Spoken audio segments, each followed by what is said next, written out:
మీరు మరో గాంధీ అంటున్నారు, మరి ఎందుకు ఈ మధ్య కొన్ని పంచాయతీలలో కూడా ఇన్వాల్వ్ అవుతున్నారు? ఒక్క పంచాయతీ చెప్పండి.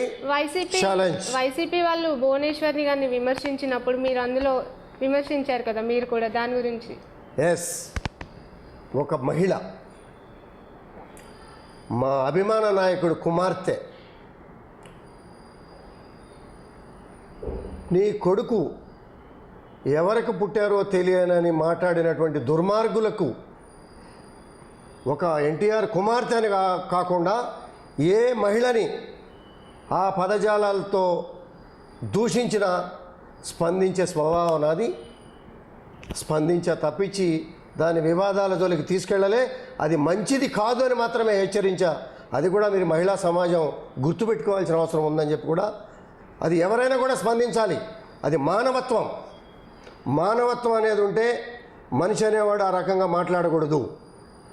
మానవత్వం అనేది ఉంటే ఏ కుటుంబమైనా సరే కుల మతాలకి అతీతంగా, చుట్టారకాలకు అతీతంగా, బంధుత్వాలకు అతీతంగా స్పందించాల్సిన బాధ్యత మన మీద ఉన్నది.